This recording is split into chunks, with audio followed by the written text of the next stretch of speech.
అందరికీ మరణకండి. ప్రకటన గ్రంథ ధ్యానాలను కొనసాగించడానికి ప్రభువు చూపిన మహాకృపను బట్టి ప్రభువును స్తుతిస్తూ ఉన్నాను.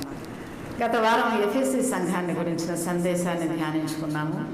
ఈ దినం స్ఫురణ సంఘాన్ని 7 సంఘాలలో 2వ సంఘమైన స్ఫురణ సంఘం గురించి ధ్యానించుకోవడానికి ప్రభువు మనకిచ్చిన అవకాశాన్ని బట్టి ప్రభువును స్తుతిస్తూ ఉన్నాను. ఈ స్ఫురణ సంఘం కాలం క్రీస్తు శకం 170 నుండి 312 వరకు ఈ కాలం కొనసాగిందండి. ఈ మధ్యకాలం 142 సంవత్సరాలు. ప్రకటన గ్రంథం 2వ అధ్యాయం 8 నుండి 11 వచనాలు, అంటే 4 వచనాలలో ప్రభువు ఈ సంఘానికి ఇచ్చిన సందేశాన్ని పొందుపరిచారు. ఈ సంఘం తప్పులేని సంఘం కాబట్టి మందలింపు లేదు. అందువలన 4 వచనాలలో ఈ యొక్క సందేశం పూర్తి చేయబడింది. ఈ స్ఫురణ అంటే చేదు అని అర్థం. అంటే చేదు అనుభవాలు కలిగినటువంటి సంఘం. ఎందుకంటే ఎఫెసులో 1వ శతాబ్దంలోనే సంఘానికి హింస ప్రారంభమైంది. ఆ హింస ఈ కాలానికి, ఈ సంఘ కాలానికి వచ్చేసరికి తారాస్థాయికి చేరుకుంది. బహు భయంకరమైనటువంటి అమానుషమైనటువంటి అకృత్యాలు, దాడులు ఈ సంఘం మీద చేయబడ్డాయి అన్నమాట. ఎందుకంటే ఈ సంఘాన్ని అనేక విధాలుగా శోధించడం వలన ఈ సంఘం ప్రయాణిస్తున్నటువంటి ఆ విశ్వాస మార్గంలో నుండి ఈ యొక్క విశ్వాసాన్ని తప్పించడమే ఆనాటి ప్రజల పాలకుల యొక్క ధ్యేయం. అందును బట్టి వీళ్ళ మీద చాలా భయంకరమైనటువంటి హింసా కార్యాలు జరిగించారు. అందును బట్టి ప్రభు వారికి వారి సంఘ స్థితికి తగినట్లుగా ప్రత్యక్షమై వాళ్ళని మెచ్చుకుంటూ, వాళ్ళని ధైర్యపరుస్తూ, వాళ్ళని ఓదారుస్తూ ఈ సంఘానికి సందేశాన్ని ఇస్తూ ఉన్నారన్నమాట. ఎఫెసు సంఘకాలంలో ఉన్నటువంటి విశ్వాసులు చాలా వరకు శిష్యులు పౌలు గారు వీరంతా కూడా చనిపోయిన తర్వాత, వీరంతా హతసాక్షులైన తర్వాత వారి యొక్క రక్తం మీద కట్టబడినటువంటి సంఘం కొనసాగుతూ ఉన్నప్పుడు వీరు కూడా వాళ్ళ చూపిన మాదిరి చొప్పున స్థిరులై దృఢమైన విశ్వాసంతో ఈ మార్గంలో కొనసాగుతూ ఉన్నారు. అప్పుడు ఈ యొక్క సంఘాన్ని దర్శించడానికి ప్రభు వచ్చి యోహాను గారికి చెప్తున్నారు. స్ఫురణలో ఉన్న సంఘపు దూతకు ఇలా అభిప్రాయం. అంటే దూత అంటే దైవజనుడు, సంఘ కాపరి, సంఘ సేవకుడు అని మనం చెప్పుకున్నాం. ఇంకో అర్థాన్ని కూడా మనం చెప్పుకోవచ్చు. అదృశ్యంగా ప్రతి సంఘానికి కూడా ఆ సంఘ సేవకునికి, విశ్వాసులకి సహాయపడటానికి పరలోకపు దేవదూతలు కూడా ఆ సంఘానికి వస్తాయన్న విషయాన్ని చాలామంది భక్తుల యొక్క అనుభవాల్లో మనం చూస్తున్నాం.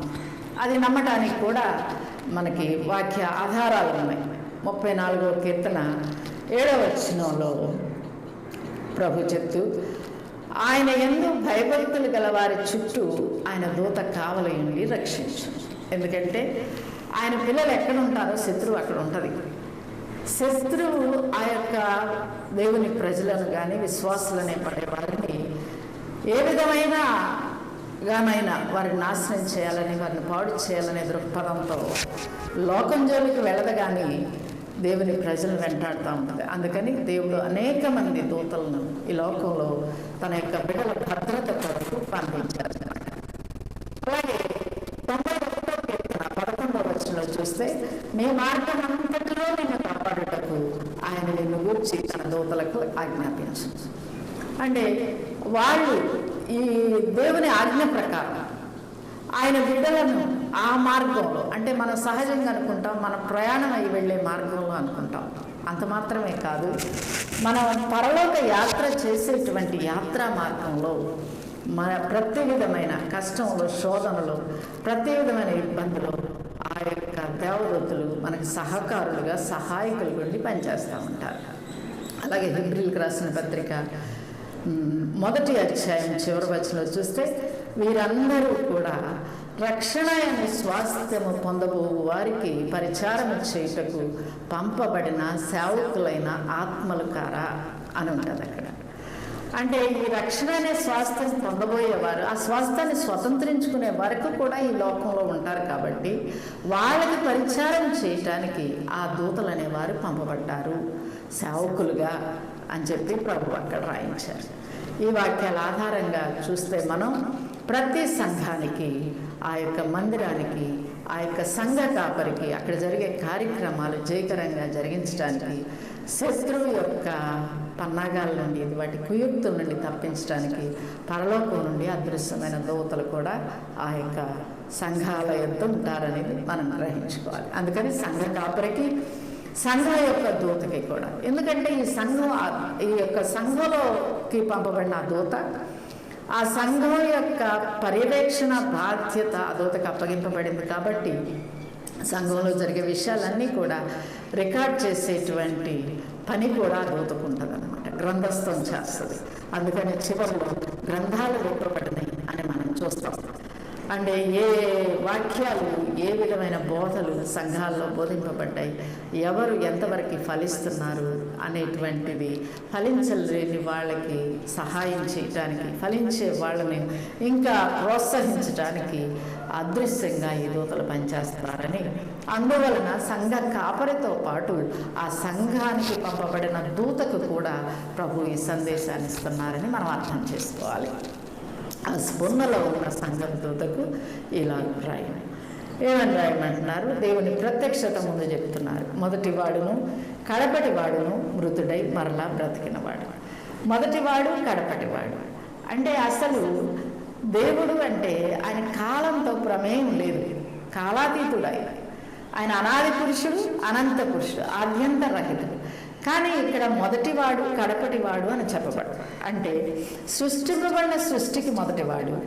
ఈ సృష్టి ఒకానొక దినాన అంతం చేయబడింది కాబట్టి ఆ సృష్టికి కడపటివాడు అని మనం గ్రహించాలి.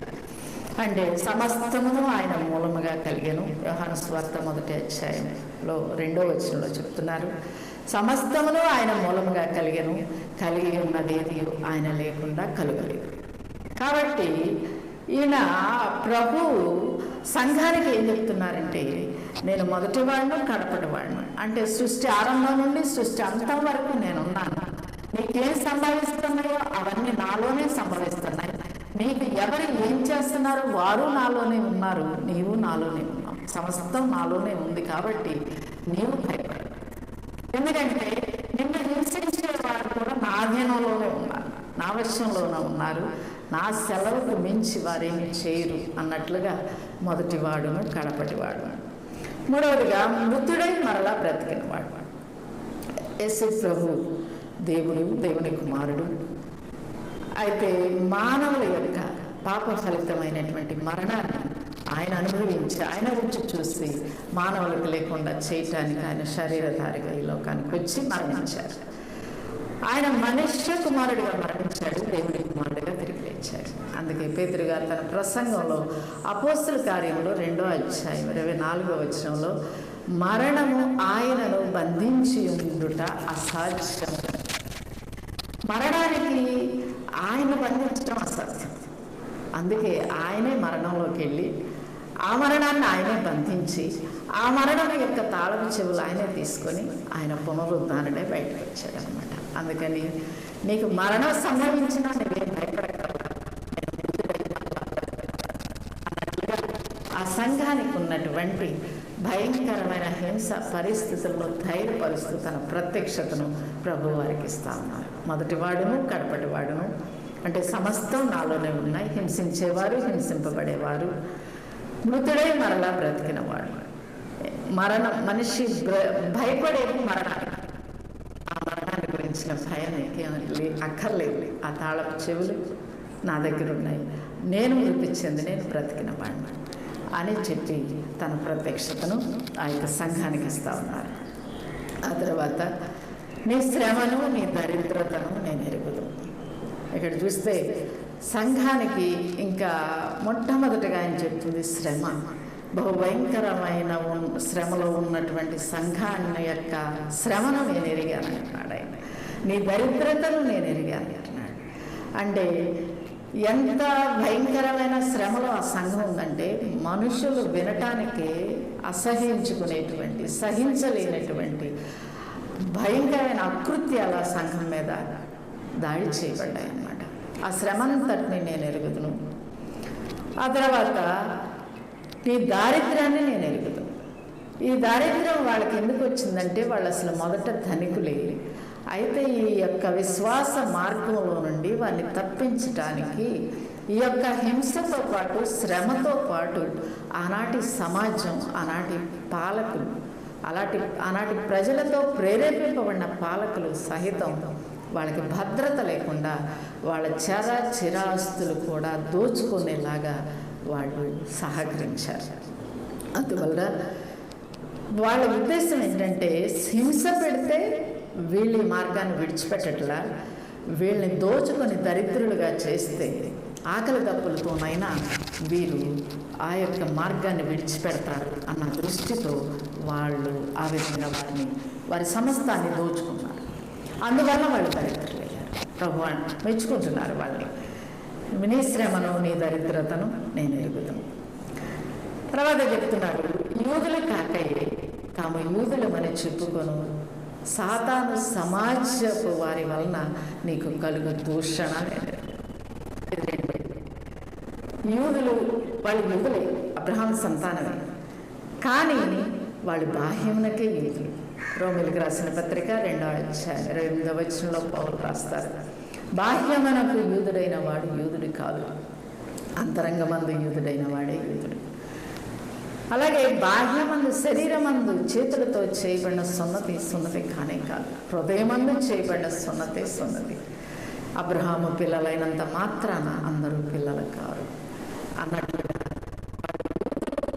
దేనికంటే అక్షరానుసారమైన ఆచారాలు అనుసరించడానికి యూదులు కానీ ఆత్మానుసారమైనటువంటి భక్తిని అభ్యాసం చేసుకొని ఆ భక్తిలో కొనసాగేటువంటి యూదులు కాదు.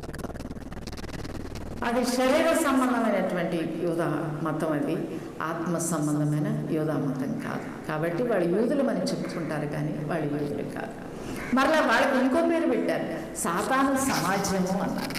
ఇది ఇంకా భయంకరమైనటువంటి పేరు. దేవుని పిల్లలు వారి యొక్క దుష్ప్రవర్తన వలన, దేవుని మార్గంలో వాళ్ళు నడవలేకపోవటం వలన వారికి వచ్చినటువంటి బహు భయంకరమైనటువంటి పేరు ఏంటంటే వారి క్రియలను బట్టి వచ్చింది ఆ పేరు, సాతాను సమాజం.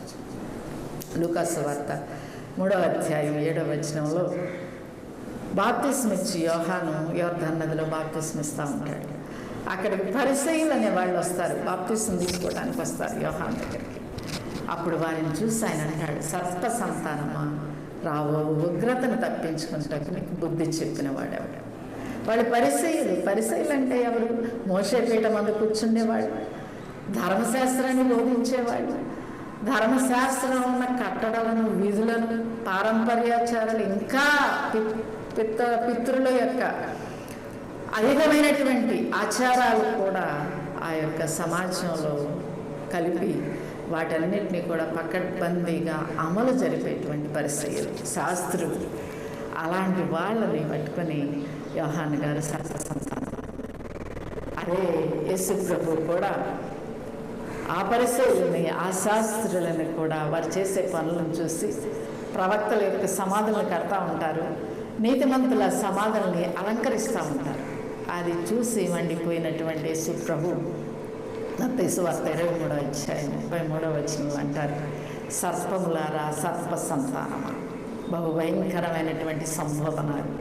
అబ్రహాము పిల్లలు, యూదా జనాంగం చివరికి యేసు ప్రభువుని దేవునిగా, దేవుని కుమారుడిగా, మెస్సీగా స్వీకరించక, అంగీకరించక వారు అలాగా స్వాభావికమైనటువంటి ఆ స్థితిని కలిగి అలా పిలువబడతారు. ఇక్కడ వారిని ఏమన్నారంటే యూదుల కాకయే యూదులమని చెప్పుకొని సాతాను సమాజము అన్నారు. చాలా భయంకరమైనటువంటి విషయం అన్నమాట. అదే యోహాను సువార్త 8వ అధ్యాయంలో ప్రభువుకి యూదులకి కొంత వాదన జరుగుతుంది. ప్రభు వాళ్ళకి చెప్తుంటారు, వాళ్ళు మారు మనసు పొందమని, పాపం నుండి మళ్ళించడానికి చేసే ప్రయత్నంలో వాళ్ళు చాలా అతిశయంగా మేము అబ్రహాము పిల్లలము అని అంటారు. అప్పుడు 44వ వచనంలో ప్రభు అంటారు, మీరు మీ తండ్రి అయిన అపవాది పిల్లలు అంటారు. ఆ అపవాది యొక్క దురాశలను అనుసరించే మీరు జీవిస్తూ ఉన్నారు, అతని క్రియలే మీరు చేస్తున్నారు. అబ్రహాము పిల్లలైతే అబ్రహాము నా మాట విన్నాడు, మీరు నా మాట వినేవారు, కానీ మీరేం చేస్తున్నారంటే నా మాట వినకుండా నన్ను చంపజూస్తున్నారు.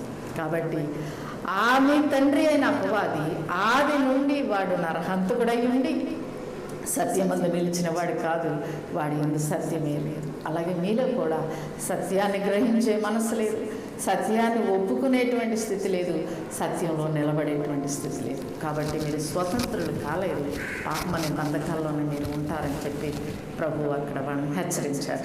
అయినప్పటికీ వాళ్ళు గ్రహించుకోలేదు. అదే యోహాను రాస్తా 1:12 యోహాను సువార్త 1:12 ఆయన తన స్వకీయుల యొద్దకు వచ్చెను, ఆయన స్వకీయులు ఆయన అంగీకరింపలేదు. ఎందరు అంగీకరించారో వారందరికీ దేవుని పిల్లలకు ఆయన అధికారం ఇచ్చి ఉన్నాడు. ఇప్పుడు ఈ స్పున్న సంఘంలో ఉన్నవాళ్ళు యూదులు కాదు, కానీ స్వకీయులైనటువంటి యూదులు ఆయన అంగీకరించలేదు. ఈ యొక్క స్వకీయులు కానిటువంటి అన్ని జనాంగం యేసు ప్రభువుని అంగీకరించారు, దేవునిగా స్వీకరించారు. కృప వలనే విశ్వాసం ద్వారా వారు రక్షింపబడ్డారు. కాబట్టి వాళ్ళు దేవుని కుమారులకు అధికారం పొందారు. అది వీళ్ళు ఓర్చుకోలేకపోతున్నారు, వీళ్ళు సహించలేకపోతున్నారు, ఆ సత్యాన్ని వీళ్ళు ఒప్పుకోలేకపోతున్నారు అన్నమాట. అందువలన వీళ్ళేం చేస్తున్నారంటే ఈ స్పున్న సంఘాన్ని హింసించడంతో పాటు దోచుకొని దారిద్ర్యానికి గురి చేయడంతో పాటు దూషిస్తూ ఉన్నారన్నమాట. ఇంకా బహుభయంకరమైన దూషణలు చేస్తూ ఉన్నారు. ప్రభు అంటున్నారు, అవి నేను ఎరుగుదును అంటాడు. ఐగుప్తీయులు ఇశ్రాయేలు పెట్టిన హింసను నేను చూచితిని అన్నాడు. నిర్గమకాండం 2వ అధ్యాయంలో 3వ అధ్యాయంలో మోషేతో మాట్లాడుతూ, ఐగుప్తీయులు ఇశ్రాయేలు పెట్టే హింసను నేను చూచితిని, ఆ హింసను బట్టి ఇశ్రాయేలు పెట్టిన మొరను నేను వింటిని అన్నాడు అక్కడ. అంటే చూడటం వేరు, వినటం వేరు. ఇక్కడేమంటున్నారంటే నీ శ్రమ దారిద్ర్యం నేను ఎరుగుదును, ఈ సాతాను సమాజం వారి వల్ల కలుగు దూషణ నేను ఎరుగుదును అంటారు. ఎరుగుట అంటే అనుభవించటం, ఎక్స్పీరియన్స్ చేయటం. యేసు ప్రభు నీవు ప్రయాణిస్తున్నటువంటి మార్గంలోనే ముందు నేను ప్రయాణించున్నాను అని అనుభవపూర్వకమైనటువంటి ఓదార్పును ఆ సంఘానికి ఇస్తున్నారు అనమాట. యేసు ప్రభు ఈ లోకంలో ఉన్నప్పుడు అనేక విధాలైన దోషాలకు ఆయన మరి దూషింపబడ్డారు. అందుకే ఆ శిష్యులతో మాట్లాడుతూ ఆయన అంటారు, యోహాను సువార్త 15:20 దాసుడు యజమాని కంటే గొప్పవాడు కాదు. మరి నేను యజమానినైన నేనే ఇలాంటి దోషణలు నేను పొందినప్పుడు, లోకం నన్ను ద్వేషించినప్పుడు మిమ్మల్ని కూడా ద్వేషిస్తుంది, మిమ్మల్ని దూషిస్తుంది. కాబట్టి మీరు ఆశ్చర్యపడక్కర్లేదు అని చెప్తారనమాట. యేసు ప్రభు లోకంలో ఉన్నప్పుడు ఆయన దయ్యాలను వెళ్ళగొడితే దేవుని కుమారుడు అని వాళ్ళు ఒప్పుకోలేదు. దయ్యాల అధిపతి వలన ఆయన బయల్జెబూబు వలన దయ్యాలను వెళ్ళగొట్టాడని వాళ్ళు దూషించారు. ఆయన పాపులను చేరదీసి సుంకరులను మార్చటానికి, వారిని దేవుని మార్గంలోనికి నడిపించటానికి, మళ్ళించటానికి ఆయన వాళ్ళని దగ్గరకు తీసుకుంటే పాపులకు, సుంకరులకు ఈయన స్నేహితుడు. ఈయన కూడా అలాంటి వాడే. కైసరికి పన్నివ్వండిరా బాబు అంటే కైసరికి పన్నియొద్దు అంటున్నాడని మరి అబద్ధాలు చెప్పారు. యేసు ప్రభు చివరిగా చెప్తూ నేను చనిపోయి 3వ దినాన లేస్తాను అన్నప్పుడు ఆ వంచకుడు చనిపోయి 3వ దినాన లేస్తానని చెప్పాడు. కాబట్టి ఆయన శిష్యులు ఆయన శవాన్ని ఎత్తుకుపోయి ఆయన లేచాడని ప్రచారం చేస్తారేమో. మొదటి వంచన కంటే కడపటి వంచన మరి ఘోరం. ఎంత భయంకరమైనటువంటి దూషణలు ఆనాడు ధర్మశాస్త్రోపదేశకులుగా ఉన్నటువంటి పరిసయ్యులు, శాస్త్రులు ప్రభు ఎడల జరిగించారు. కాబట్టి ఇవన్నీ నేను అనుభవించాను. కాబట్టి నాకు తెలుసు, నేను ఎరుగుదు. నేను శ్రమను అనుభవించాను.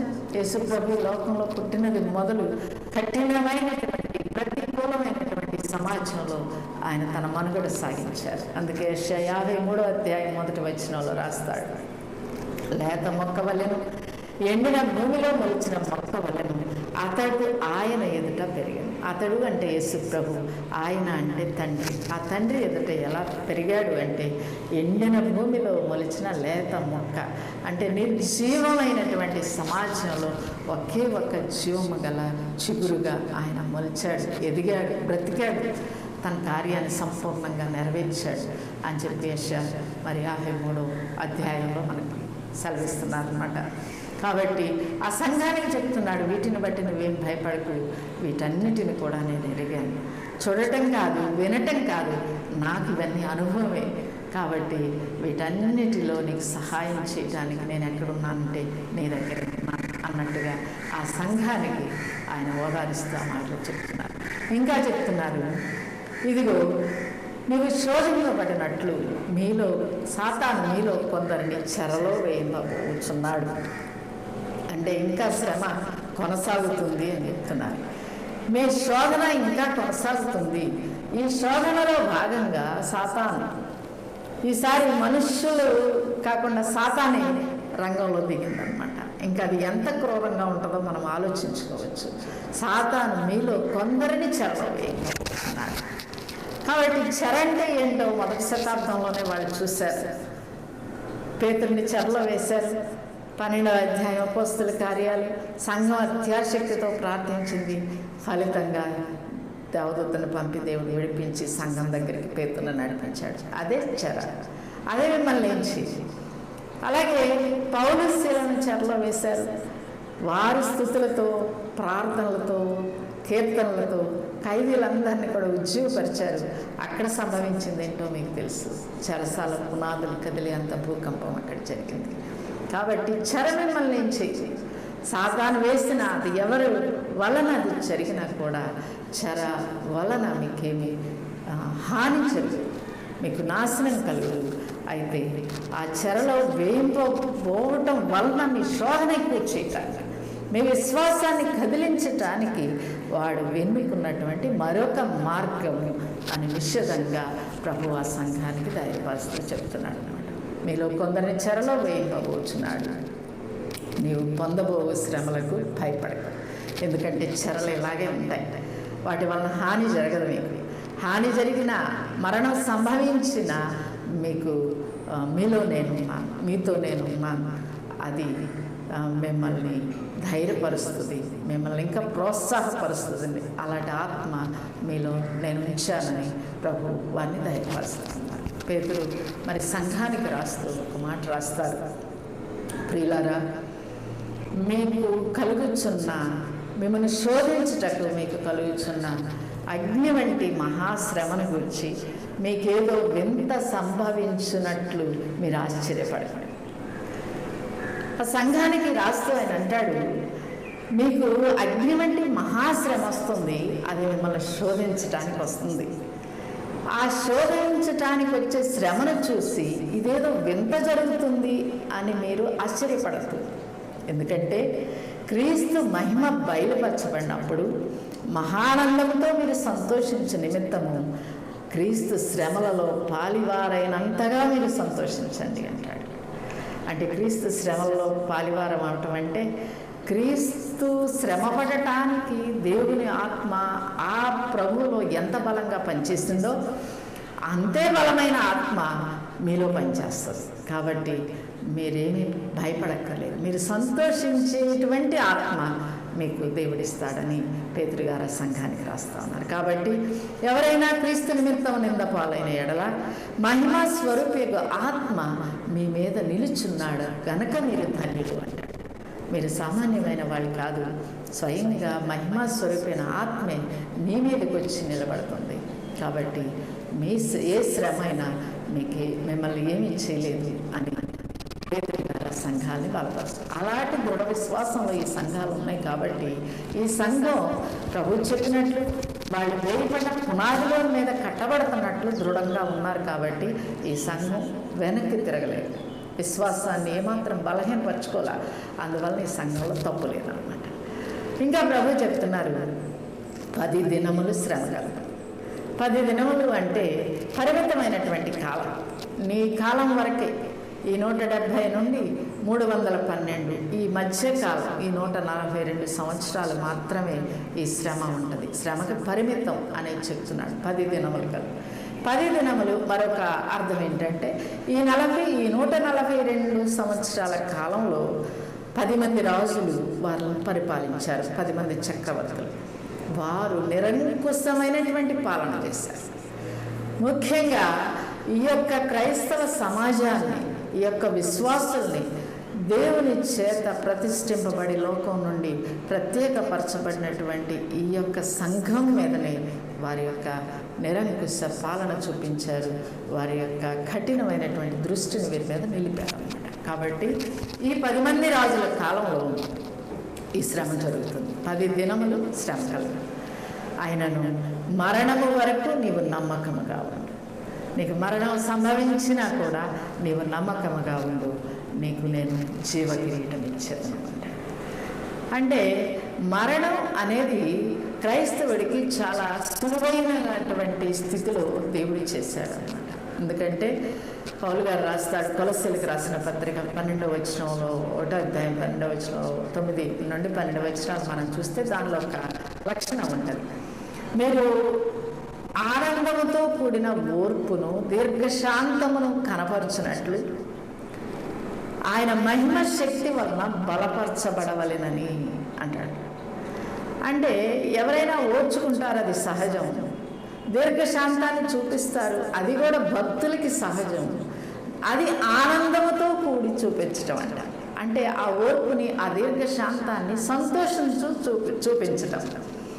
సంతోషిస్తూ శ్రమ అనుభవించేటువంటి గొప్ప శక్తి విశ్వాసకు ఉండాలంటే అది దేవుని యొక్క మహిమ శక్తి వలనే బలపరచబడాలి. దేవుని యొక్క మహిమ శక్తి ఏ విశ్వాసంలో, ఏ భక్తుల్లో పనిచేస్తుందో వాళ్ళు ఆ విధమైన అనుభవం కలిగి ఉంటారు అని అన్నారు. నిజంగా స్వర్ణ సంఘం అలాంటి అనుభవాన్ని కలిగి ఉంటారు. కాబట్టి ఆ రోజుల్లో మరణించినటువంటి భక్తులు చాలా ఆనందంగా హతసాక్షుల గురించి వ్రాయబడింది. విందు ఆరగించినట్లు వారు మరణాన్ని స్వీకరించారు అని రాయబడింది. అంటే ఆయన యొక్క మహిమ శక్తి ఆ సంఘంలో, ఆ విశ్వాసుల్లో, ఆ భక్తుల్లో ఎంత బలంగా పనిచేస్తుందో మనం అర్థం చేసుకోవచ్చు. ఆ రీతిగా ప్రభు విశ్వాసాన్ని బలపరుస్తాడు, సంఘాన్ని బలపరుస్తాడు. శ్రమ సంభవించినప్పుడు ఆ ప్రభు వారితో కూడా ఉండి ఆ శ్రమ నుండి వారిని విడిపిస్తారు. శ్రమ నుండి మరి శ్రేష్టమైన పునరుద్ధానం పొందగోరు వారు విడుదల పొందనొల్లక యాతన పెట్టబడిరి అని రాస్తాడు పౌలు గారు హెబ్రీ 11వ అధ్యాయం. కొంతమంది విడుదల పొందారు, వాళ్ళకి ఒక పునరుద్ధానం, ఒక మంచి పునరుద్ధానం ఉంది. మరి శ్రేష్టమైన పునరుద్ధానం పొందేవారు అంటే ఇంకా గొప్ప మహిమలో పునరుద్ధానం అయ్యే వారికి విడుదల ఉండదు. వాళ్ళు యాతన పెట్టబడతారు. ఆ యాతనలో వాళ్ళు సంతోషిస్తారు, వాళ్ళ ఆనందంతో ఆ శ్రమను సహిస్తారు. ఎందుకంటే దేవుని యొక్క మహిమ శక్తి వారిలో అంత బలంగా పనిచేస్తుంది. ఇది స్వర్ణ సంఘంలో జరిగింది అని మనం గ్రహించాలన్నమాట. కాబట్టి ఆ యొక్క శ్రమ మరణం వరకు నీవు నమ్మకంగా ఉన్నావు. ఒక సంఘటన నేను చదివాను, అది మీకు ఒకసారి జ్ఞాపకం చేస్తా. ఒక కమ్యూనిస్ట్ దేశంలో జరిగినటువంటి సంఘటన. కమ్యూనిస్ట్ దేశం అంటే మనకు అర్థమైపోతుంది. అక్కడ ఎవరైనా సరే యేసు ప్రభుని ఒప్పుకున్నా, యేసు ప్రభుని గురించి బోధ జరిగిన వెంటనే వారిని హతమారుస్తూ ఉంటారు. ఏదో ఒక విధమైనటువంటి మరణంతో వారి యొక్క జీవితాన్ని అంతమొందిస్తూ ఉంటారు. ఒకసారి ఒక 40 మంది విశ్వాసులు ఆ దేశాధికారికి, ఆ రాజుకి పట్టబడ్డారు. దేవుని యొక్క బిడ్డలుగా, దేవుని సేవకులుగా పట్టబడ్డారు. అప్పుడు ఆ రాజు ఒక భయంకరమైనటువంటి స్ఫటికము లాంటి మంచుతో నిండిన ఒక పెద్ద తొట్టెను, అంటే ఒక గది లాంటి దాన్ని తయారు చేసి ఉంచారు. అది ఒక మరణకరమైన శ్రమ, అదొక శిక్ష అన్నమాట. ఈ 40 మందిని తీసుకొచ్చి వాళ్ళతో చెప్పారు, మీరు ఈ మార్గాన్ని, దేవుణ్ణి మీరు విడిచిపెడితే మీకు విడుదల దొరుకుతుంది, లేదంటే ఆ యొక్క మంచు కాలుతున్నటువంటి, అగ్ని కాలినట్టే మంచు కూడా కాలుతుంది, ఆ అగ్ని, ఆ మంచు గడ్డల మధ్య మీరు చనిపోయే వరకు దానిలో మీరు నిలబెట్టబడతారు అని చెప్తారు. అయితే ఈ 40 మంది కూడా ఆ శిక్ష ఒప్పుకుంటారు, మరణించడానికి ఒప్పుకుంటారు. అందువలన సైన్యాధికారులు సైన్యంతో కలిసి దానిలో వాళ్ళు వేయబడతారు. ఆ మంచు గడ్డల మధ్య వాళ్ళు నిలబెట్టబడతారు. ఓ సైన్యాధికారి ఇదంతా పర్యవేక్షిస్తూ ఉంటాడు. రాజు సింహాసనం మీద దూరంగా ఉండి చూస్తూ ఉంటారు. కొన్ని గంటలు జరుగుతూ ఉంటుంది. అప్పుడు ఒక్కొక్క విశ్వాసి, ఒక్కొక్క భక్తుడు ఆ మంచు గడ్డల మధ్య తన ప్రాణాన్ని కోల్పోతూ, ప్రాణం విడిచి తలవాల్చి చనిపోతూ ఉంటాడు. ఇలాగా ఒకరి వెంట ఒకరు చనిపోతున్న సమయంలో ఈ సైన్యాధికారి చూస్తుంటాడు ఈ మరణాలని. ఆయనకి చాలా ఆశ్చర్యం వేస్తుంది. ఎందుకు వీరి ప్రాణానికి తెగించి ఒక చిన్న నమ్మకం కోసం ఇంతగా శ్రమ పడుతున్నారు? అయితే వీరి యొక్క విశ్వాసంలో ఏదో శక్తి ఉంది, వీరిని బలపరిచేటువంటి అంతర్గతమైనటువంటి ఒక అదృశ్య శక్తి వీరిలో ఉంది కాబట్టి వీరు ఇంతగా సాహసించి మరణాన్ని లక్ష్య పెట్టకుండా వీళ్ళు మరణిస్తున్నారని ఆలోచిస్తున్నాడు. అప్పుడు ఆయన యొక్క ఆత్మనేత్రాలు ప్రభు తెరిచారు.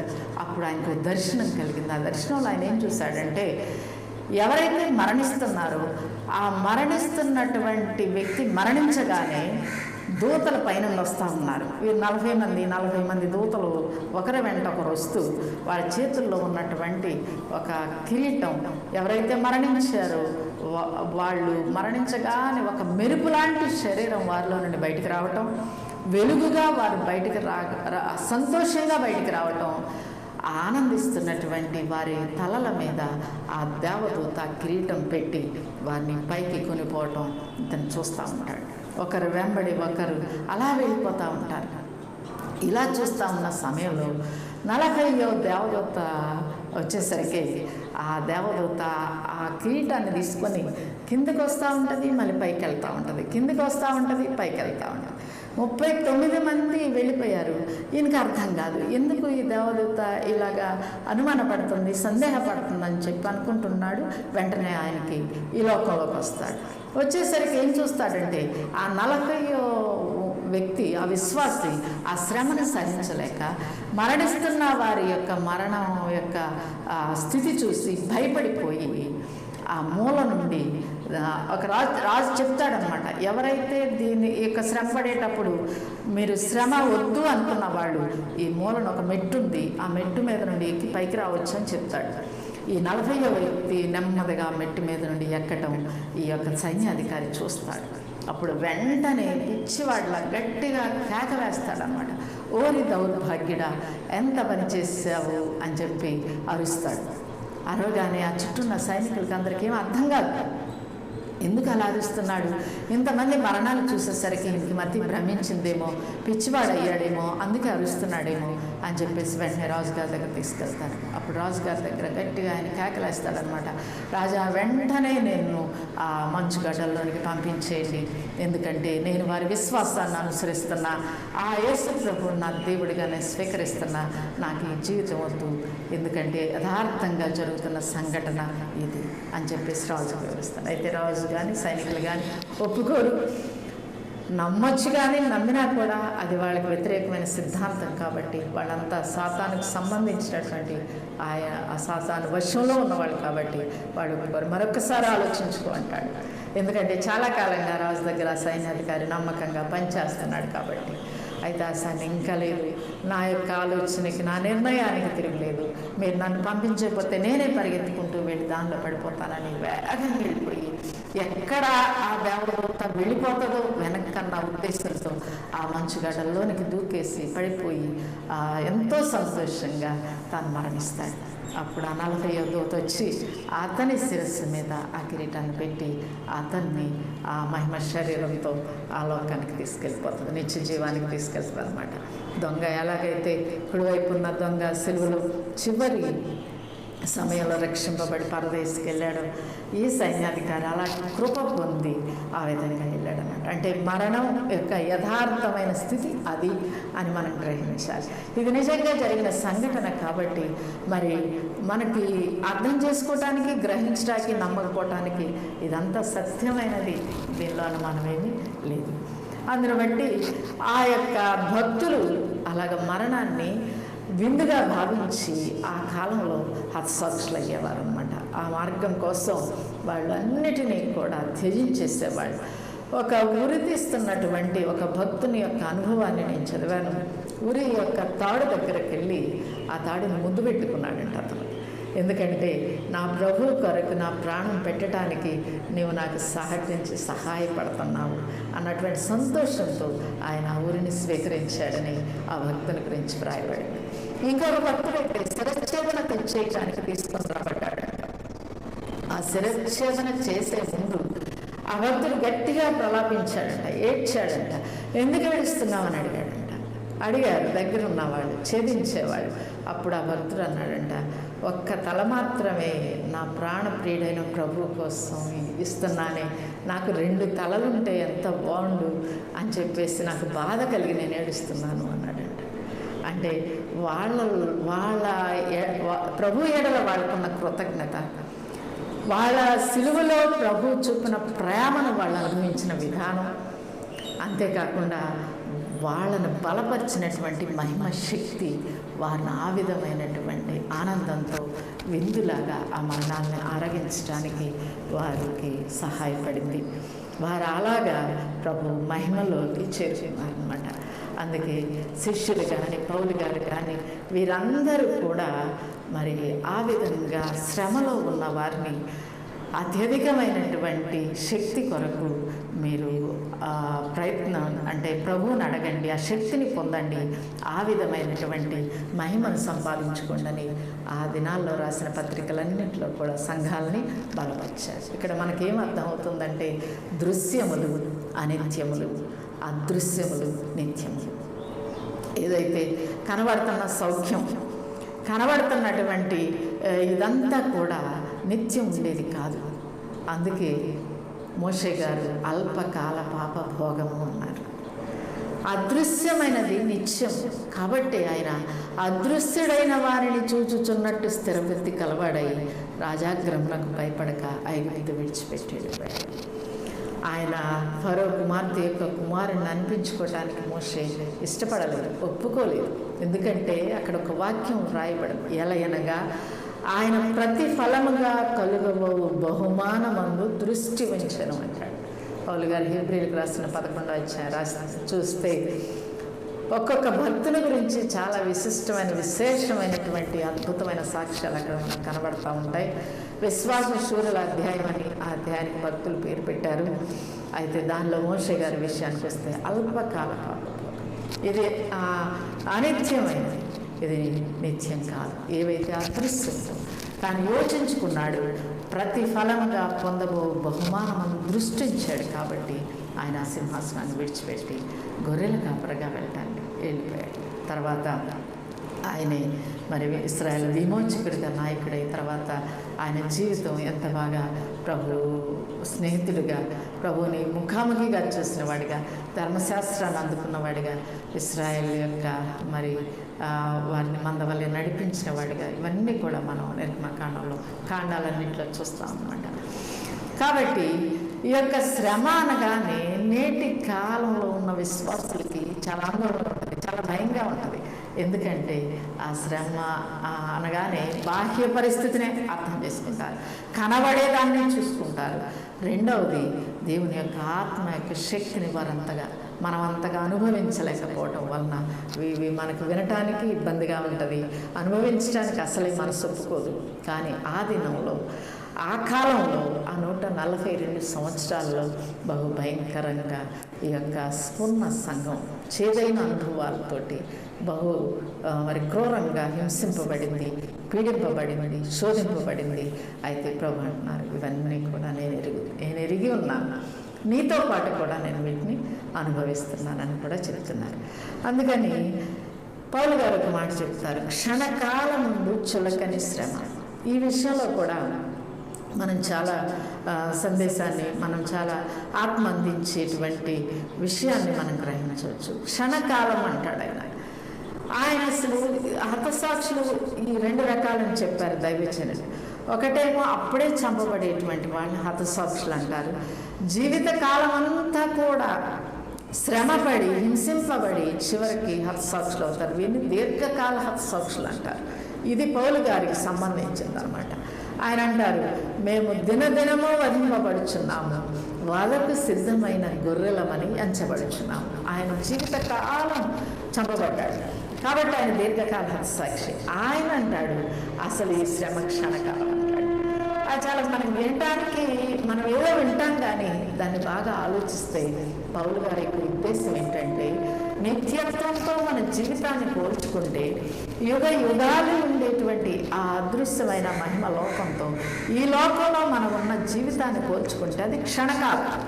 అది 100 సంవత్సరాలు బ్రతుకు, కొన్ని వందల సంవత్సరాలు బ్రతుకు. కానీ ఆ కంపారిజన్లో ఇది క్షణకాలం అన్నమాట.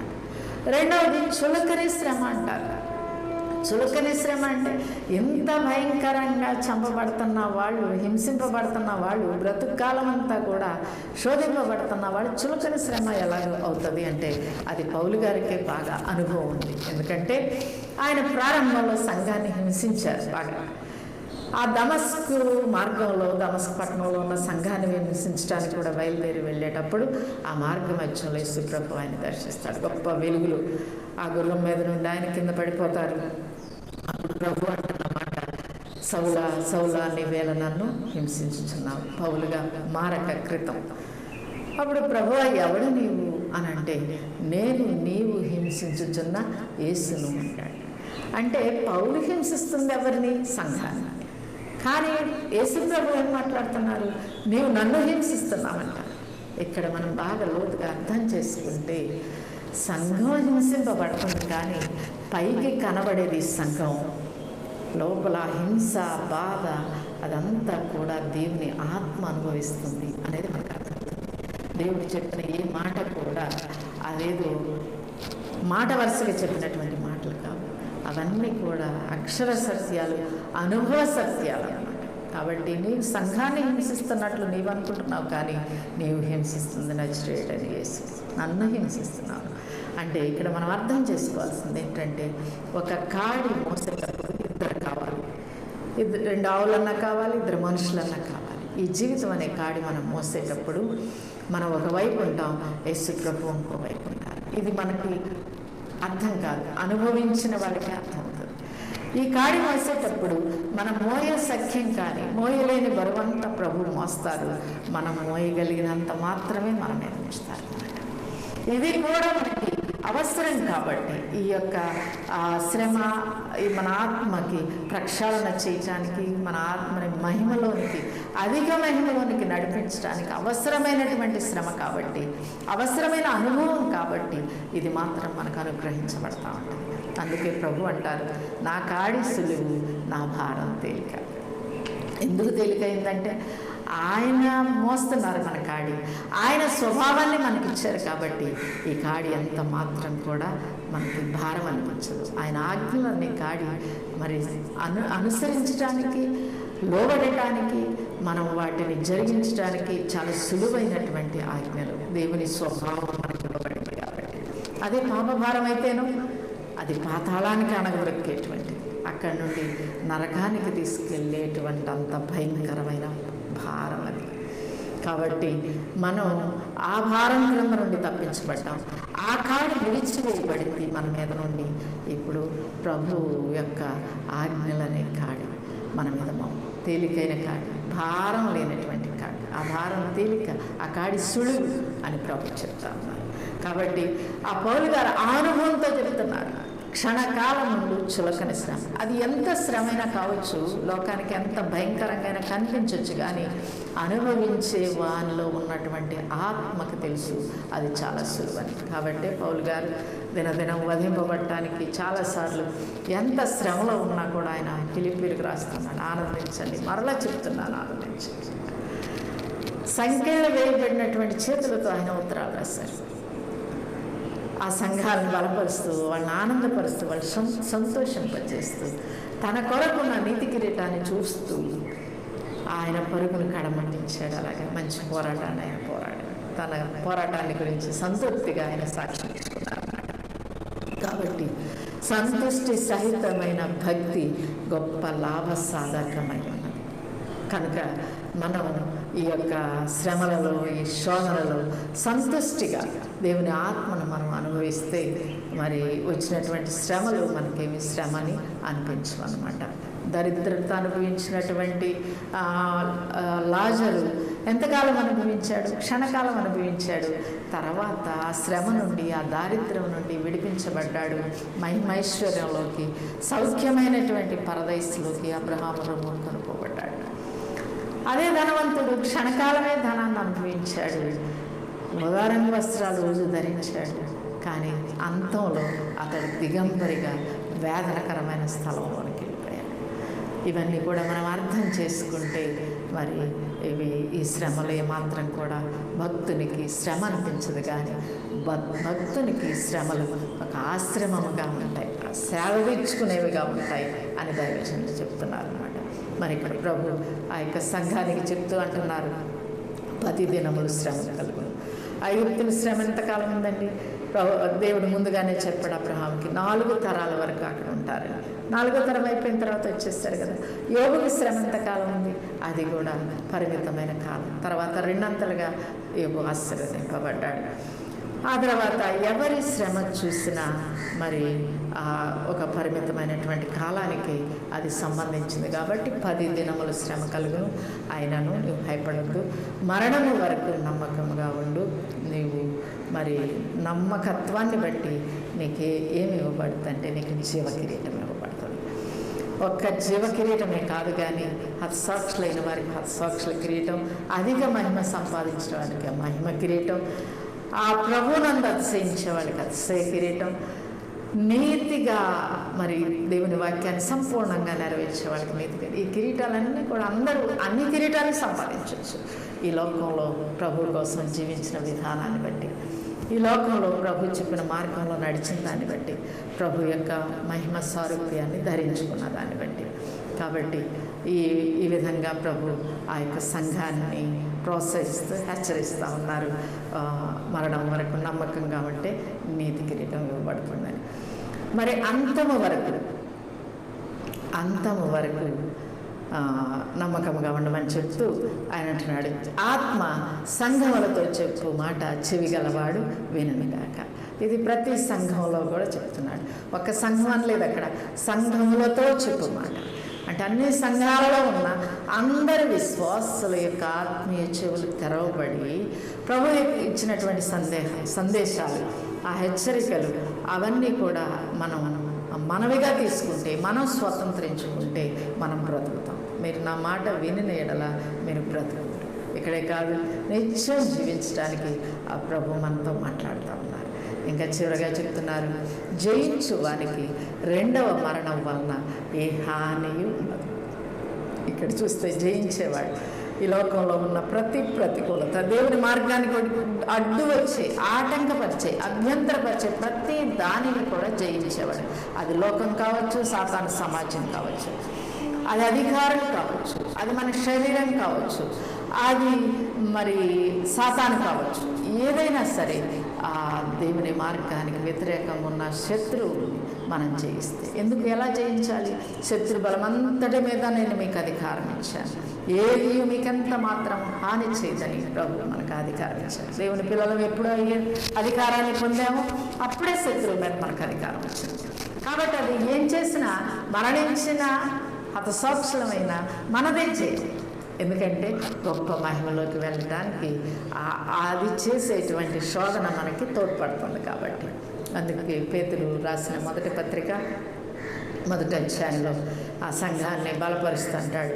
అక్షయమైనది, నిర్మలమైనది, వాడవారనిది అయిన స్వాస్థ్యం పరలోకమందు మనకు కలిగి ఉన్నదని మనం ఎరుగుదాము.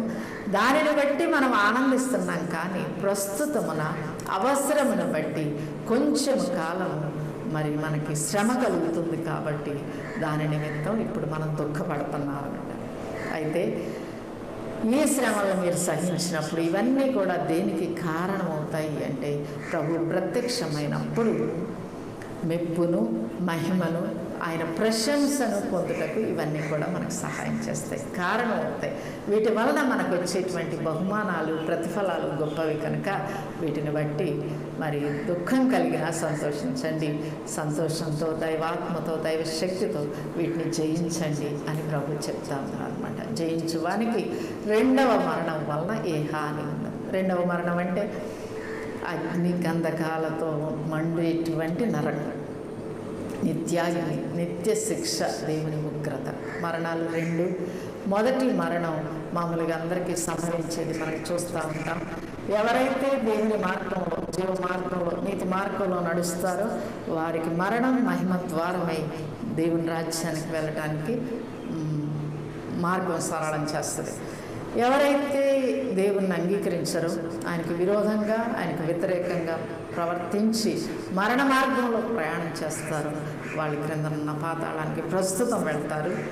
ఆ తర్వాత అంత్య తీర్పు తర్వాత వాళ్ళు వాళ్ళ స్థితిని బట్టి వారు నరకానికి పంపబడతారు. ఆ నరకం నిత్యం ఉండేది, అగ్ని ఆరదు, పురుగు చావదు. అందువలన మరి దేవుడు ఆ మరణం వలన ఈ జయించే వాళ్ళకి ఏ హాని లేదు అని చెప్తా ఉన్నారు. కాబట్టి ఈ సందేశం వల్ల మనం నేర్చుకునేది ఏంటి అంటే, మరి ఇంతమంది భక్తుల యొక్క జీవితాలు మనం చూస్తూ ఉన్నాం. ఇది ఉన్న సంఘంలోనే ఈ హింస, ఈ యొక్క భయంకరమైన మరి దారుణమైనటువంటి శ్రమ, దారిద్ర్యం వాళ్ళకి మాత్రమే సంభవించిందని మనం అనుకోకూడదు. ప్రతి కాలంలో అక్కడక్కడ జరుగుతూనే ఉన్నాయి. ఇంకా చెప్పాలి అంటే గత శతాబ్దం 20వ శతాబ్దంని చరిత్రకారులు హతసాక్షుల శతాబ్దం అని కూడా పిలిచారు. ఎందుకంటే ఆ శతాబ్దంలో జరిగినటువంటి క్రైస్తవ సమాజం మీద జరిగినటువంటి క్రూర చర్యలను బట్టి ప్రపంచవ్యాప్తంగా దాదాపు 10 కోట్ల మంది దేవుని కొరకు బలయ్యారు అని అన్ని దేశాలలో వెలుగులోనికి రానివి చాలా ఉన్నాయి. అయితే వెలుగులోనికి వచ్చిన దాన్ని బట్టి లెక్కలు చూస్తే 10 కోట్ల మంది ఒక్క 20వ శతాబ్దంలోనే. అంటే ఆ 20వ శతాబ్దాన్ని హతసాక్షుల శతాబ్దం అని మరి పిలువబడతా ఉంది. ఆ కాలంలోనే మన దేశంలో కూడా ఒరిస్సాలో ఆస్ట్రేలియా దొరగారు గ్రాహం స్టెయిన్స్ గారు తన పిల్లలతో కూడా బహు భయంకరమైనటువంటి సజీవ దహనం చేయబడ్డారు. అయితే వారి భార్య వారి యొక్క మరణాన్ని గురించిన ఇచ్చిన సాక్ష్యం మరి క్రైస్తవ సమాజానికే అక్షయింది. అంతేకాదు మరి ప్రపంచానికే కళ్ళు తెరిపించినట్లుగా మరి ఆమె వారి యొక్క భర్తను గురించి సాక్ష్యం ఇచ్చింది. ఆయన ఎవరు చంపలేదు, నా పిల్లల్ని ఎవరు చంపలేదు, ప్రభువే అధికమైనటువంటి మహిమలోనికి వారిని తీసుకొని వెళ్ళటానికి ఈ మార్గాన్ని ఎంచుకున్నారు. ఆ మార్గం ద్వారా వారు ప్రయాణించి ఆ అత్యధికమైనటువంటి మహిమను, విశ్రాంతిని వాళ్ళు స్వాతంత్రించుకున్నారని ఆమె చెప్పడమే కాదు, ఆ పనిలో ఆమె ఇంకా కొనసాగుతూనే ఉన్నారు. అస్పృశ్యులు అంటే రానివారు అని వెలివేయబడినటువంటి ఆ కుష్ఠరోగులకి ఆమె యొక్క భర్త విడిచి వెళ్ళిన పరిచర్యలో ఆమె కొనసాగుతూ దేవుని సాక్షిగా ఆమె నిలబడ్డారు. కాబట్టి ఆ రోజుల్లో ఎప్పుడో జరిగినవి కాదు, ఈ మన కాలంలో కూడా మన కళ్ళ ఎదుట మనం చూస్తూ ఉన్నాం. మనకు తెలిసినవి కొన్ని, తెలియనివి ఎన్నో జరుగుతాం. మరి ఎందుకు వాళ్ళు అంత సంతోషంగా, శక్తివంతంగా ఆ మార్గంలో వారు ప్రయాణం చేయగలుగుతున్నారంటే దేవుని శక్తిగా బలపరుస్తాను. మరి ఇంత పౌలు అదే అంటారు, 11వ అధ్యాయం అంతా రాసి ఇంకా రాయలేక సమయం లేదు, వీలు పడదని చెప్తూ హెబ్రీలకు రాసిన పత్రిక 12వ అధ్యాయం మొదట్లో చెప్తారు, ఎంత గొప్ప సాక్షి సమూహము మేఘము వలె మనల్ని ఆవరించినందున ఎటు చూస్తున్నా భక్తులు కనిపిస్తున్నారు.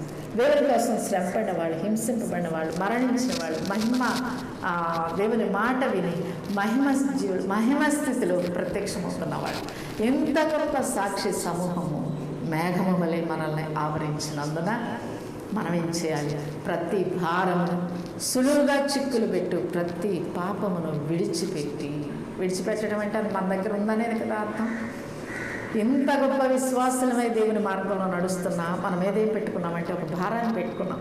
చింత, దిగులు, భయం, శ్రమ అంటే ఇష్టపడినటువంటి స్థితి, విశ్వాసానికి ఆటంకంకి వస్తే దాన్ని కొంచెం ప్రక్కగా వెళ్ళేటువంటిది, వీటన్నిటి భారాలు మనం పట్టుకున్నాం. ఆ భారాన్ని సులువుగా చిక్కులు పెట్టే ప్రతి పాపాన్ని, ఏదైతే విశ్వాసానికి అవరోధం కలిగిస్తో చిన్న చిన్న పాపాలని, వాటన్నిటిని విడిచిపెట్టి విశ్వాసమునకు కర్తయ్యు దానిని కొనసాగించేవాడునైన యేసు వైపు చూచుచు మనకు వెనుకున్న వాళ్ళు ఎలాగైతే యేసు ప్రభు మీద దృష్టి పెట్టి మన సిలువను మోసుకొని వెళుతున్నటువంటి ఆయన అడుగు జాడలో ఎలాగ నడిచారు, ఆ యేసు వైపు చూచుచు మన ఎదుట ఉంచబడిన పందెములో ఓపికతో పరిగెత్తుతాం. కాబట్టి మనకు ఓపిక, ఓర్పు ఇవన్నీ కూడా ఈ యొక్క శ్రమల ఫలితంగా మనకు అభ్యాసం అవుతాయి, అనుభవంలోనికి వస్తాయి. వాటిని మనం స్వీకరించి సంతోషంతో ఈ మార్గంలో ప్రయాణించడానికి మనం పూనుకోవాలి, ప్రయాసపడాలి. రెండవ విషయం ఏంటంటే, ఇది మన వ్యక్తిగత విషయం. రెండవ విషయం ఏంటంటే, రెండవ మరణం ఒకటి ఉంది. చాలామంది ఆ మరణంలో, ఆ మార్గంలో ప్రయాణం చేస్తూ ఉన్నారు. వారి గురించి మన బాధ్యత ఏంటి అనేది కూడా మనం వివేచించుకోవాలి. ఎందుకంటే లోక రక్షణ భారం యేసు ప్రభు ఎత్తుకున్నారు, లోక పాప భారం యేసు ప్రభు ఎత్తుకున్నారు. అది కఠినమైనటువంటి భారం. సంఘం లోక రక్షణ భారాన్ని ఎత్తుకోవాలి. ఇది సులువైన భారం. ఇది సంఘం యొక్క బాధ్యత, విశ్వాస యొక్క కర్తవ్యం. పాపిని తన తప్పు మార్గము నుండి మళ్లించువాడు, యాకోబు రాస్తారు, పాపిని తన తప్పు మార్గము నుండి మళ్లించువాడు మరణము నుండి ఒక ఆత్మను రక్షించి అనేకమైన పాపములను కప్పివేయనని తాను తెలుసుకొని, తాను అంటే విశ్వాస తెలుసుకోవాలి. ఏమని తెలుసుకోవాలి? ఒక తప్పు మార్గంలో ఉన్న పాపిని చూస్తూ ఉండకూడదు, ఉదాసీనంగా ఉండకూడదు. ఈ లోకం అనేది దేవుని పొలం. ఈ పొలం మనది. దేవుని పిల్లలుగా ఇది మన స్వాస్థ్యంగా ఇచ్చారు. ఈ పొలంలో మనం పనిచేయాలి. ఈ పొలంలో మరి ఏ విధమైనటువంటి ఆత్మల్ని ఏ శత్రువు కబళిస్తూ ఉందో, నాశనం చేస్తూ ఉందో వాటి విషయాన్ని బాధ్యత మనం వహించాలి. కాబట్టి మనం ఆ పాపిని ఆ తప్పు మార్గం నుండి మళ్లించటానికి బాధ్యత వహించాలి. మనం ప్రయత్నించాలి. అప్పుడు ఒక ఆత్మను మరణం నుండి తప్పించిన వాళ్ళం. ఆ మరణం నుండి తప్పించి అనేక పాపాలను కప్పివేసిన వారు అవుతారని తాను తెలుసుకోవాలి, ఆ విశ్వాసం తెలుసుకోవాలని చెప్తూ యాకోబు తన పత్రికను ముగిస్తాడు. 5వ అధ్యాయం 20వ వచనంతో. అదే యూదా రాస్తూ ఒకే ఒక అధ్యాయం, అది అమూల్యమైనటువంటి అధ్యాయం. ఆ అధ్యాయం 23వ వచనం అంటాడు, అగ్నిలో నుండి లాగినట్టు కొందరిని లాగి రక్షించినట్టు. అగ్నిలో పడిపోతా ఉన్నారు. మనం ఎలాగో రక్షింపబడ్డాం. వాళ్ళ అగ్నిలో పడటం మనం సహించలేనిదిగా ఉంటేనే మన విశ్వాసం నిజమైనటువంటి విశ్వాసం. కాబట్టి ఎవరైతే ఆ మార్గంలో ప్రయాణిస్తున్నారో, మనకి వారి నుండి శ్రమ సంభవిస్తున్నా, వారిని మనల్ని ద్వేషిస్తున్నా, వారు మనల్ని దూషిస్తున్నా, వారు మనల్ని హింసించే మరి స్థితిలో ఉన్నా కూడా వారి మీద మనం జాలిపడి, ఎందుకంటే ఈ శ్రమ క్షణకాలం, ఇది చులకన శ్రమ, వారికైతే చాలా భారం. వారి అంతం రెండవ మరణం. దానిలోకి వెళ్తారు. అది అగ్ని. దానిలోకి వెళ్ళిన వారిని మరి ఎవరు కూడా బయటికి వెలుపలికి తీసుకొని రాలేదు. అక్కడ వారి ప్రాణాలు చనిపో. ఒక మనిషికి మాత్రమే ఆత్మ నిత్యము నివసించేటువంటి, నిత్యము జీవించేటువంటి స్థితి మనిషికి మాత్రమే ఉంది. కాబట్టి శాశ్వతంగా జీవించేవాడు మనిషి. అది మోక్షపురంలోనైనా, అది నరకంలోనైనా. ఇప్పుడు మనం ఉన్న ఈ నాశనపురం నుండి మనం ప్రయాణం చేస్తూ ఉన్నామండి. మనం మోక్షపురంలోనికి ప్రయాణం చేస్తున్నాం. ఎంతమంది మరలా ఇంకా నాశనమైనటువంటి స్థితిలోనికి ప్రయాణం చేస్తున్నారు. వాళ్ళ గురించి ప్రభు మనల్ని హెచ్చరిస్తూ ఉన్నారు. ఆ స్ఫురణ సంఘం ఆ విధంగా వారి విశ్వాసాన్ని కాపాడుకొని ఆ శ్రమలను, హింసలను, మరణాలను సహించి వచ్చుకుంది. కాబట్టి ఆ సంఘం మరి యొక్క కాలంలోనికి ప్రయాణం చేయగలిగింది. 306వ సంవత్సరంలో కాన్స్టంటైనోపుల్ అని ఒక రాజు వచ్చాడు. ఈ సంఘం చివరి భాగమైన 312 తర్వాత ఆయన క్రైస్తవ మతాన్ని చట్టబద్ధమైన మతంగా చేశారు. అందును బట్టి అక్కడి నుండి మరి విశ్వాసాలకు స్వాతంత్రం ఇచ్చింది. ప్రభు చెప్పినట్లు పరిమితమైన కాలంలో ఆ హింస ముగించబడింది. కాబట్టి మనకు వచ్చే శ్రమలు కూడా పరిమితం. మనకి అలాంటి శ్రమలు మనకు వస్తాయి, అవి మనకు సంభవిస్తాయని మనం అనుకోకూడదు. ఎందుకంటే ఎవరి సామర్థ్యం చొప్పున వారికి వస్తాయి. మనం ఏదో అంతటి భక్తులం కాదు కాబట్టి అంత మనకు శ్రమ మనకు రాదు.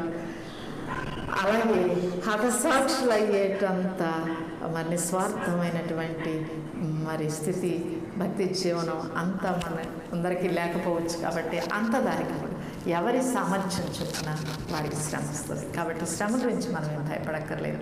అందుకే కొరింథీయులకు రాసిన పత్రికలో పౌలు గారు చెప్తారు, సాధారణంగా మనుషులకు కలిగే శోధన తప్ప మరి ఏది మీకు సంభవించదు. ఏదైతే మీకు శక్తి ఉందో, ఏదైతే మీరు సహించగలరో అంతవరకే వస్తుంది. శోధనతో పాటు తప్పించుకుని మార్గం కూడా దేవుడు చూపిస్తారు. కాబట్టి ఈ యొక్క విశ్వాస జీవితం అనేది చాలా అమూల్యమైన జీవితం, చాలా ప్రశంసింపబడదగినటువంటి జీవితం. ఇది ఈ యొక్క అనిత్యమైనటువంటి కాలంలో ఎంతటి మరి ఇరుకు మార్గంలో మనం ప్రయాణం చేసినా అది మనకు మేలుగా అంతంలో మనకు కనబడుతుంది. కాబట్టి మన గురించి మన వారి గురించి బాధ్యత వహిస్తూ మరి ఈ విశ్వాసాన్ని కాపాడుకోవటానికి వచ్చేటువంటి కుటుంబంలో రక్షణ కలిగిన వారికి రక్షణ లేని భర్త వలన, అవిశ్వాసుల వలన, సంఘాలలో, సమాజంలో వచ్చేటువంటి చిన్న చిన్న వాటికి మనం మాదిరిగా నిలబడి వాటిని సహించి వాటిని జయించి వాటి ద్వారా మరి రక్షణ లేని వారిని మనం మాదిరికరమైన జీవితంతో వారిని మార్చి మనతో పాటు నిత్య జీవానికి వారిని తీసుకెళ్ళే ప్రయత్నం మనం చేయాలి. రెండవ మరణం మనం తప్పించుకున్నాం, మనకు హాని లేదు దానివలన అని మనం సంతోషించడమే కాదు, కానీ ఎవరు కూడా దానిలోకి వెళ్ళకూడదని మనం ఒక ధ్యేయంగా పెట్టుకోవాలి. ఎందుకంటే యేసు ప్రభు స్వయంగా చెప్పారు మత్తయి సువార్త 25వ అధ్యాయంలో, మరి తన ఎడం వైపు ఉన్నటువంటి 41వ వచనంలో ఎడం వైపు ఉన్నటువంటి అంత్య తీర్పులో తను అంగీకరించిన, తను తిరస్కరించిన, తృణీకరించినటువంటి జనాంగంతో అంటారు, నా తండ్రి చేత శపించబడిన వారులారా. అంటే దేవుడు ఎవరిని శపించడు. మన శాపం తెచ్చుకున్నాం మన పాప ఫలితంగా. ఆ శాపాన్ని యేసు ప్రభు సిలువలో భరించాడు, మనకు శాపం లేకుండా చేశాడు. మ్రాన్నవ్రాలైన ప్రతి వాడు శాపగ్రస్తుడు కదా, మన శాపం ఆయన మీదకి వెళ్ళింది. అయితే ఆయన అంగీకరించిన వాడి శాపం తొలగిపోతుంది. ఆయన రక్షకుడిగా ఆయన చెంత చేరిన వారి శాపం తొలగిపోతుంది. అలా కాకుండా ఆయనకు వ్యతిరేకంగా, ఆయన దూరస్తులుగా, ఆయన్ని కాదని ఎడమ వైపు వెళ్ళిన వాళ్ళ శాపం వాళ్ళ మీదే ఉండిపోయింది. కాబట్టి శపింపబడిన వారులారా అని వాళ్ళు పిలువబడ్డారు. ఆ సంబోధన మానవులకి, మన మానవ జాతికి చాలా భయంకరమైనదని మనం గ్రహించాలి. అప్పుడు అంటారు, సాతానుకును అతని దూతలకును సిద్ధపరచబడిన. ఇక్కడ మనం చక్కగా గ్రహించాలి, ఆ నరకం, నిత్యాగ్ని, అగ్నిగుండం ఎవరి కోసం? సాతాను. ఏదైతే ఆదిలో దేవుని ధిక్కరించి పడిపోయి ఎంత సృష్టిని, మానవాళ్ళని పాడు చేసిందో, స్వయంగా దేవుడే శిలువ మరణం పొందటానికి హేతువైందో దానికి, దాని అనుచరులకి, అగ్నిగుండం కానీ మానవులకి కాదు. వారి కొరకు సిద్ధపరచబడిన నిత్యాగ్నిలోకి పొండి అంటాడు. దేవునికి అసాధ్యమైనది ఏది లేదు. దేవునికి సమస్తం సాధ్యం. అందరినీ రక్షించడం ఆయనకి ఇష్టం, ఎవరు నశించడం ఆయనకి ఇష్టం లేదు. అందు గురించి ఆయన రాకన ఆలస్యం చేస్తూ ఉన్నారని మనం వాక్యంలో మనం ధ్యానిస్తూ ఉన్నాం. కాబట్టి ఇవన్నీ కూడా ఈ యొక్క సందేశంలో ప్రభు ఈ పూర్ణ సంఘానికి ఇచ్చినటువంటి అమూల్యమైన సందేశంలో మనం నేర్చుకొని వాటిని అభ్యాసం చేసుకొని శ్రమలను జయించడమే కాదు, అది చాలా సులువైన స్థితి.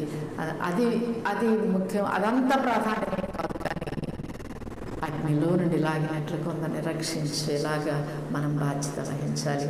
అలాంటి కృప ప్రభు మనందరికీ దయచేయండి కాక. చిన్న ప్రార్థన చేసుకుందాం.